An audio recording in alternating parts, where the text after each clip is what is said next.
Alright, what's up, y'all? It's Andrew, and welcome back to this week's show, exclusively here on Dabble Fantasy. A couple weeks ago, I asked you guys for hot takes about the Super Bowl, and we reacted to those. That was a lot of fun. This week, what I'm thinking is, I got 5 takes about sports, ranging from college basketball to the NBA to Olympic hockey to the NFL in 2027. And I'm just going to go ISO. Me and the mic, me and the camera, one-on-one for the next 15 or so minutes, and I'm just going to give my take on these different things because that's kind of what I do as the takes guy. And yeah, I do want to know what you guys have to say about your reaction to my takes, though. I want to make this as interactive and engaging as possible. So leave a comment here on Dabble. Hit me up on Instagram at Drewfenny, Twitter at Andrew_Fenichel. And let's have some fun, man, because my number one take is that I think Luka Doncic is the single most polarizing NBA player of my lifetime. And what I mean by that is the difference in conversation between the Luka diehards and kind of every little issue that we are currently experiencing with the 2026 version of Luka is such a stark divide that it's just polarizing in a way I've never really seen, at least since like 2018 James Harden, which I would argue the current Luka is like that supercharged 10x.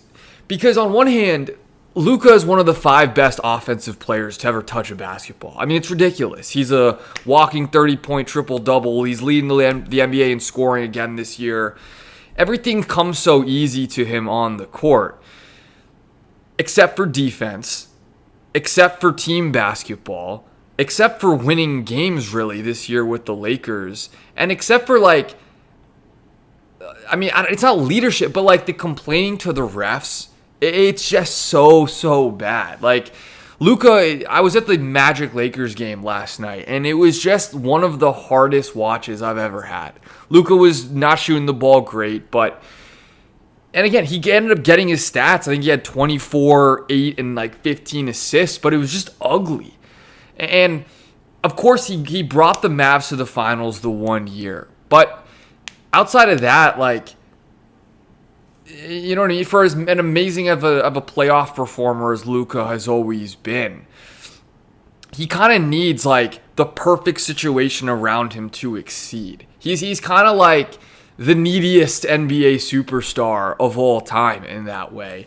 And again, he has these major flaws on defense and yeah, it's weird to even call complain to the refs a flaw because it doesn't really affect the game except for when he's stuck complaining to a ref and the other team's leading a fast break the other way, which happens like 2 or 3 times a game. And when the Lakers lose by 1 point like they did to the Magic, that matters. So I don't know, but we also sit here and the Lakers' next 4 games are against Phoenix, who's been shorthanded. They're at the Warriors and then home for the Kings and Pelicans. So you already know I'm going to be right back here and I'm going to be taking Luka's props on Dabble Fantasy right here in the app, especially in those Pelicans and Kings game. All right, let's move on. Number 2, I would be surprised if the Seahawks go back-to-back next year as even NFC champions. I'm not even talking Super Bowl. I'm talking NFC champions. I just think it's never been harder in sports, specifically the NBA and the NFL, to go back-to-back. We saw it with the Celtics last year. I think it's the same reason why I don't have the Thunder going back-to-back in the NBA this year, because teams have such incredible in-game scouting departments. The analytics stuff has made it easier and easier for teams to make adjustments once they've seen what you bring to the table. And on top of that, the roster turnover we see in sports is at an all-time high. There's also just more talent in sports than ever before. There are more good teams. And so, yeah, I'm looking at the NFC next year. And again, this is not an anti-Seahawks take. I think the Seahawks team of this past season I think I had them ranked 6th of the last 10 Super Bowl champions. I mean, they're a really strong team. And yeah, they have all this cap space and they're going to bring guys back and extend some of their stars. But I think the Rams are going to be better. I think the Eagles are going to be better. I think the Bears are going to continue doing their thing. I think the Lions are going to re-up. Even in the NFC West, like, the Niners should, I think, at some point not have so much injury luck to the point where they're like limping their way into the divisional round every year. Like, just based on probability and just based on everyone, the Seahawks are going to have a target on their back in every single game they play next year. Yeah, I don't think it's crazy to say that there's a better chance that the Seahawks don't win the NFC West next year than they do, or that they get back to the NFC Championship game. But yeah, next NFL season's a long ways away. So let's move on to college basketball, where I think college basketball is having a renaissance right now. And it's weird because it felt like for the first 2 or 3 years of the NIL era, college was just on a brutally downwards trajectory, even compared to like college football. Like college basketball specifically, no one was caring about, at one point, all the top draft prospects were either coming from Overtime Elite or G League Ignite, or some guys were going to, Americans were going to go play in Australia for a year, or there's a lot of international influence. And now this year, and you look at the top of the draft board, and dude, it is all college freshmen. Like, this year's college freshman class is maybe the greatest we've ever seen. And in fact, it's got to be the best we've ever seen, between AJ DeBonsa and Darren Peterson and Caleb Wilson and Cam Boozer and, Kingston Flemings. I could spend the next 10 minutes naming freshmen who seem to put up 30 every week. Keaton Wagler, Darius Acuff, Michael Brown. And I think that's doing a lot for college basketball. I don't know about you. I'm finding myself watching more and more college hoops every single week because we're getting great matchups every week, and all of the games matter. I think that's the difference right now between the college product and the NBA product. This is sort of the dead zone for the NBA where, yeah, again, I'll use that Lakers Magic game a couple nights ago as an example. It was a really fun game, hard fought. Magic won, but like, the Lakers losing that doesn't really affect the rest of their season. The Magic winning that doesn't really affect the rest of their season. No one's now going to say, oh, the Magic are definitely better than the Lakers. And yet in college, if you get an extra quad one win, that could literally increase where you're seated come March. You know what I mean? We had the conference tournaments coming up. Everything just feels like it matters more. And I think there was this conversation about how the one and done era was kind of ruining college basketball because, again, the roster turnover was so high and you were getting not as many, so much of the talent was leaving the sport. But now it's just like there is so much talent as freshmen in the sport, and these freshmen are so good, and it's must-watch television that, along with some of the conference realignment stuff and all these marquee matchups we seem to be getting every single week, I'm back in on college basketball, and I think it's been really cool to see. And I'm excited to see if that momentum feels like it carries over to next season, even if next year's freshman class isn't quite as good. Take number 4. I don't think tanking in the NBA is a problem. Straight up. It's just not a problem. I don't care that teams suck. And I don't think you should care, and I don't think Adam Silver should care. What's a problem is when teams are continuously bad every single year, right? The fact that some teams find themselves bottom 5 in the standings for like 4 or 5 years in a row. That's the problem, right? Basketball is a zero-sum game. Sports are a zero-sum game. I say this all the time. There's a winner and a loser. Someone's going to end up losing more than the others, right?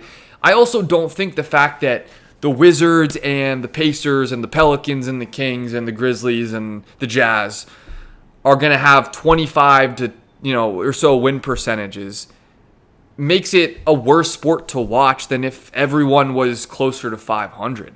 We're still watching Pistons Thunder, right? We're still watching Nuggets Rockets, right? We're still watching Spurs Thunder or Spurs Cavs or Celtics, whoever, right? Like, there are still enough good games every single night that basketball is a good product as long as you like to watch hoops. The fact that some teams are just really bad, extra bad, that's okay to me, especially if them being extra bad is going to get them a better draft pick, which is going to make them even better down the road. Because again, what I would ask you is, why do you want parity? Why does Adam Silver want to get rid of tanking teams? If every team was 500 and the talent pool across the NBA was so evenly matched that every single night was just a 50-50 and no teams ever had an advantage, everybody was the same, well, then it's just kind of random. You might as well flip a coin every night, and that's no fun. Because sports aren't random. Sports aren't about random chance. Sports are about favorites and underdogs and the storylines that come out of these teams, right? Again, it's what makes like March Madness so great. It's about what makes Super Bowl storylines so fun. It's that the Pistons are currently the 1 seed, and 2 years ago, they were the Wizards. That's cool. If the Pistons 2 years ago were 500, no one really cares, right? It's the turnover, and that's what gets us excited as sports fans. As a Wizards fan, I can tell you right now, I'm totally cool that we completely suck, because I know that's what's going to end up being the best course of action for us to one day be back in the title hunt. My final take is about Olympic hockey. They need to capitalize, or specifically the NHL needs to capitalize on what just happened in Milan. And I think back on the Team USA World Cup run, what was that, like 2016? Does that sound, or maybe it was 2014? I forget. Someone fact checked me on the year. But whatever was the year where the Team USA World Cup team made it out the group stage and then I believe lost to Belgium when our goalie, again, excuse me, I'm not the biggest soccer guy, but Tim Howard, I believe. Tim Howard had the crazy goalie performance to keep us in that Belgium game. Hockey popularity has not increased whatsoever in the decades since then. And the MLS has had Messi and Wayne Rooney and a bunch of stars. It just hasn't mattered. No one still really cares about U.S. professional soccer. The NHL has a much higher opportunity here, a much greater opportunity, because the NHL is the greatest hockey league in the world, right? The MLS is never going to be better than the Champions League or the Premier League or almost like any European league, if we're being honest. The NHL is by far the superior hockey product. And especially now that there are these stars, potential stars like Jack Hughes and some of these other guys on Team USA, that they can market to the American audience, to U.S. American hockey fans living in the United States. I just hope the NHL takes this opportunity and runs with it. Because even for like the 99th percentile sports fan, which I would consider myself to be, I think hockey's awesome in person. I try to go to 1 to 2 games a year. They're always super fun. I really enjoyed following the Caps 2018 Stanley Cup run. I was locked in for that for sure.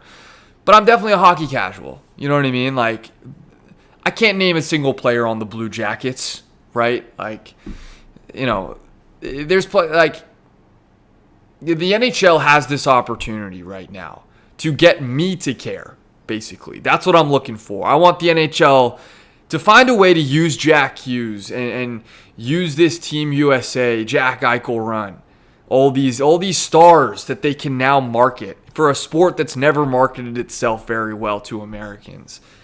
Try to get me to care, and let's see what happens.